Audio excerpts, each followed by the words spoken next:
แขวงบ่อแก้วได้จัดพิธีจุดทำลายยาเสพติดที่เจ้าหน้าที่ยึดมาได้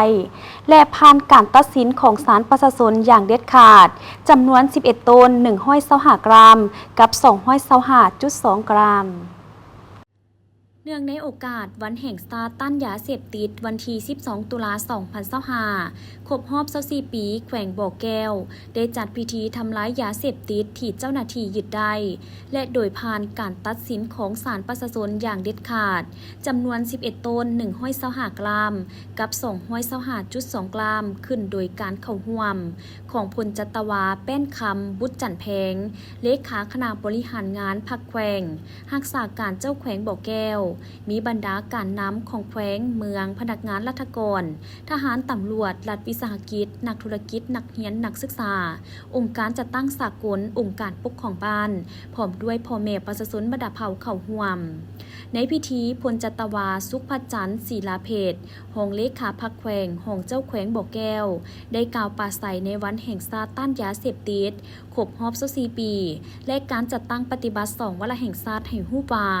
โดยเฉพาะแมนวาระแห่งชาติว่าด้วยการแก้ไขปัญหายาเสพติ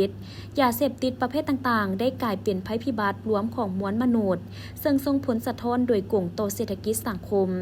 ยาเสพติดบ่เพียงแต่เป็นต้นเหตุของอาชญากรรมในครอบครัวและสังคมเท่านั้นแต่ยังเป็นสาเหตุหนึ่งที่พาให้ไปถึงความทุกข์จนความหายนะให้แหงยิ่งไปกว่านั้นยังส่งผลสะท้อนต่อความมั่นคงของระบบการเมืองและทำลายสาวหนุ่มเยาวชนอนุชนที่เป็นนอแหนงของชาติสนั่นภาครัฐจึงถือเอาวันที่12 ตุลาของทุกๆปีเป็นวันแห่งชาติต้านยาเสพติด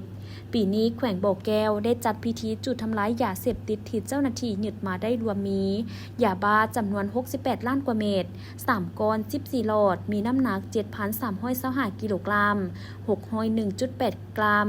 ยาบ้ามุน26 ถุงน้อยน้ำหนัก 479.4 กรัมยาไอ 2,196 ห่อและ2 ถุงใหญ่2 ถุงกลาง39 ถุงน้อย1 ก้อนและ1หลอดน้ำหนัก 2,202 กิโลและ28.1 กรัม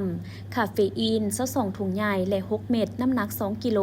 และ 0.5 กรัมเคตามีน91 ห่อ3 ถุงกลาง164 ถุงน้อยและ1หลอดน้ำหนัก91 กิโลและ314.8 กรัมเฮโรอีน3 ห่อน้อย5 ถุงน้อยและ2หลอดน้ำหนัก19 กรัมคอลลาเจน89 ซองน้ำหนัก4 กิโลและ 86.3 กรัมแป้งฝุ่นสีขาว60 เป่า2 ถุงใหญ่1 ถุงน้อยและ2หลอดน้ำหนัก 1,512 กิโลกับ 0.5 กรัมแป้งฝุ่นสีแดง1 ถังน้ำหนัก14 กิโลกรัมฟิน2 ห่อและ4 ก้อนน้อยน้ำหนัก724.8 กรัมยาสูบไฟฟ้า 2,794 อันยาดีไอน้ำส่วนผสมน้ำกระท่อม468 ขวดใบกระท่อมจำนวน30 กิโลกรัมสำหรับปีนี้แขวงบ่อแก้วทำลายยาเสพติดทั้งหมดมีน้ำหนัก11 ต้น125 กรัมกับ225.2 กรัม